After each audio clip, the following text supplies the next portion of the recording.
Hey, I'm here with another episode of the Business Spotlight series. I'm here with Sarah Ruiz of Sweet Tea Yoga. So, Sarah, take just a quick minute to introduce yourself for us. Yeah, so my name is Sarah Ruiz, and I'm the owner of Sweet Tea Yoga here in Peachtree City. And we have been open since January of 2018 is when we opened our doors. And since then, we have expanded. So we now have two studio spaces. So we can run classes simultaneously. One of them is a more designated warm room. So if you like heated hot yoga, we have that option. And then if you prefer not to be in the heat, we have that option as well. We have all different types of yoga classes. We offer gentle, beginner, and all the way up to advanced levels, which is Ashtanga or the heated power flow classes. And we do have about 17 different instructors here on teaching at the studio. We have a wide variety of classes and personalities and styles that hopefully it can appeal to anyone who is interested in beginning a yoga practice. That's awesome. So, you talked about it a little bit there, but who exactly are you looking to help? Who is going to be your target market in the area?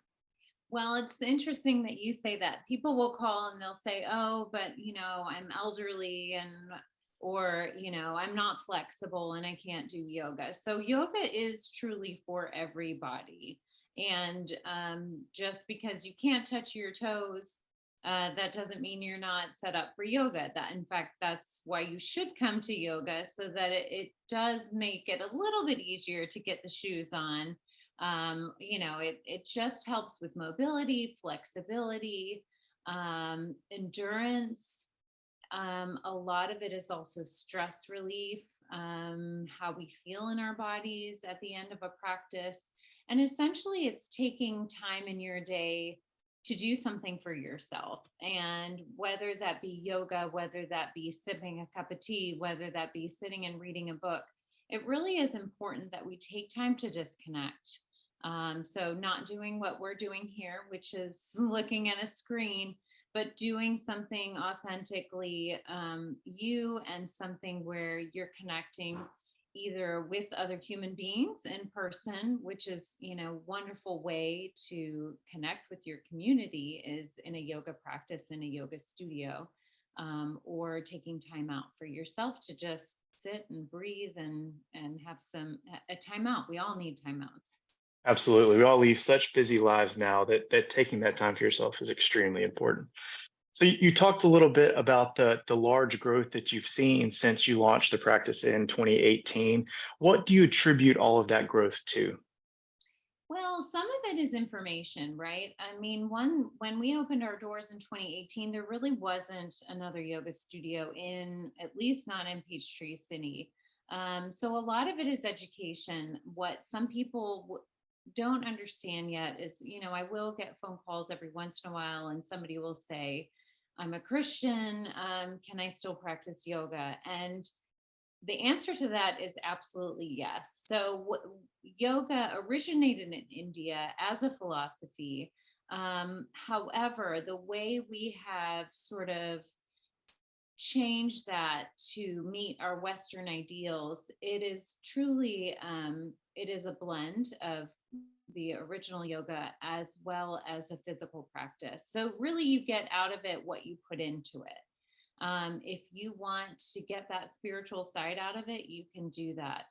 As a Christian, I'm a Christian, you can take that time to connect with God, so it's really what you put into it, what you want to get out of it. So the growth is from education. Some people are understanding like, oh, this is what yoga is, and it feels good, and I really enjoy it. And then also, building a community is a beautiful thing, and it's something that I never really envisioned. I truly created the space because I love to practice yoga, and I needed a space to practice. And the fact that so many other people have come and benefited and just really get a lot out of that practice, um, is a beautiful thing. We do genuinely have a wonderful, wonderful community. Absolutely. So you talked a little bit about you have a team of 17 or 18 different instructors now. When you're bringing on new instructors and growing that team, what specifically do you look for? And then how do you feel those qualities help to foster that positive environment, that positive team you want to create? Yeah, so yoga is really about acceptance, right? And it's kind of accepting people as they are and as they walk in the door. And we are meant to be completely different human beings. So when an instructor comes in and she's authentically herself or he's authentically himself, you can tell right off the bat, right? And to me, authenticity and being true to who you are is just a huge part of yoga, of the practice, but also being successful in life, right? And if somebody comes in and they're like, I'm familiar with this style of yoga, but I'm not comfortable teaching that style of yoga, that's something I can really appreciate and honor, and I value, because we all have our strengths. And even in yoga, I teach prenatal yoga. I love the pregnant women. I'm passionate about it. It's impossible to be passionate about all aspects of yoga. I mean, there are people who love yoga start to finish, but each person generally has their area of specialty. So for an instructor coming in, I mean, the biggest compliment people will tell me is that every time, every class they've come to, they have felt welcomed and they have felt accepted and comfortable. And each of our instructors, truly, it's like going into someone's home, where each of our instructors make it so that it is a welcoming environment. And that's not something you can tell people how to do. You can't show people how to do that. That's just authentically who they are. And it's a beautiful thing. And I have to say, we've been so fortunate to have so many amazing instructors come through our doors. Some have left, some have moved, to other states, to other countries. But it's really been um, a beautiful environment. Yeah, you've really built a huge following and a huge sense of community for everyone there. That's awesome. So, as you go back and think about, your experience in the business so far, what do you think has been the biggest learning or, biggest takeaway from running the business up to this point? Well, so we had the pandemic. So that was a challenge for any and every business owner, right? We were so fortunate in the fact that we could run our business online. And so after, I think, the first initial month or so, we managed to launch everything via this wonderful platform, Zoom. It's a love-hate relationship, but Sure. we could move everything online. We could still connect with our people. Um, and that's always difficult. No, is spontaneity and being flexible um and making big changes quickly. I mean, sometimes, it happens. On a smaller scale, not a global pandemic, but when an instructor walks in and there's water pouring through the ceiling because a pipe has burst, it's like, what do I do? Get the towels. But these are things that, that's life, right? Life can be messy and a bit of a mess, but we roll with it. We've had some crazy storms just recently. And I think it was Monday night, we lost power, and the instructor said power went out 30 minutes before class. She ran the whole class. They did the whole thing in the dark. I mean, we've got the beautiful floor to ceiling windows, but I think everybody was just happy to go with the flow, like, all right, we're here to do yoga. We're doing it. Awesome. That's awesome. So you talked about adjusting to some of the curveballs that you're thrown. So how do you balance your personal life with all the different demands you have for running the business? Yeah, so that's a tricky one. And as you know, you have a family, you have kids. that can be tricky, right? Especially when you are a business owner, because when you go on vacation, there's still no switch off.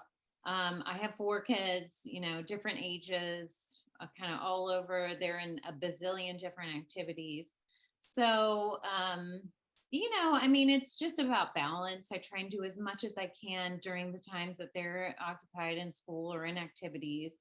And then I really do try and prioritize. For us, it's super important to sit down and have a meal together. So we really try and make that happen, almost every night. I'm really grateful because I have some amazing instructors who have more flexibility in the evenings and they can take over at the studio. Obviously calls still come through on the weekends and the evenings, and I'm pretty much accessible 24/7. I wouldn't say 24/7, but people do text at, crazy hours, but I'll get back to you within a reasonable time frame Yeah, when I'm sure. awake. Absolutely. So how can people connect with you or learn more about Sweet Tea or sign up for a class? Yeah, so we are on social media, Instagram and Facebook. We have a website, sweetteayoga.com. If you're familiar with the Mind Body program, there's a Mind Body app, which is like a health and wellness app. We're on there. You can find us on there. You can sign up for classes. You can see any specials we're offering. Really, social media is probably going to be like one of the quickest way to see what's really coming up. We have an awesome gal who runs our social media, who's also an instructor at the studio. But yeah, so our website, but I mean, I'm happy to speak to people. And so feel free to send me an email. But if you want to just get to me quickly, pick up the phone and call. Honestly, I'm old school. I'm happy to chat on the phone. Awesome. I will link all of that information in the description so people can reference it easily. And my last question for you today is what most inspires you as you continue to grow the business? Oh my goodness. What inspires me as I continue to grow the business is seeing more people come up to the studio. No, watching the community grow, watching people fall in love with yoga. And not just, we are definitely not profit driven. We do a lot of, in fact, the other day I said to my husband, I'm like, maybe we need to rebrand as a nonprofit because we do so much, free yoga, and we have all these teen groups come in and we do all that for free. But really it's about how people feel in their bodies after a yoga practice. And I know you're familiar with the practice, but for somebody who's never done it before, it's a different experience than, let's say, going out for a run. You feel amazing after you go for a run. But after a yoga practice, there's also a sense of peace where you're like, oh, okay. And so things just bounce a little bit differently. So I feel like with those curveballs, with, 4 kids and the dog and all that craziness, when you've had time to take, to go to a yoga class, to take that time to practice, those things just hit, uh, excuse me, a little bit differently. So it's really important to just take the time to do it, right? And people will call me and I always say the hardest part is just making the time. Is just showing up. It's literally getting in your car and driving to the studio. That's the hardest part of yoga. Taking that first step and committing and actually showing up. Yeah. Awesome. Well, Sarah, thank you so much for joining me today to share a little bit about you and about Sweet Tea. I really appreciate your time. Yeah. Thank you. Thanks so much. I really appreciate it.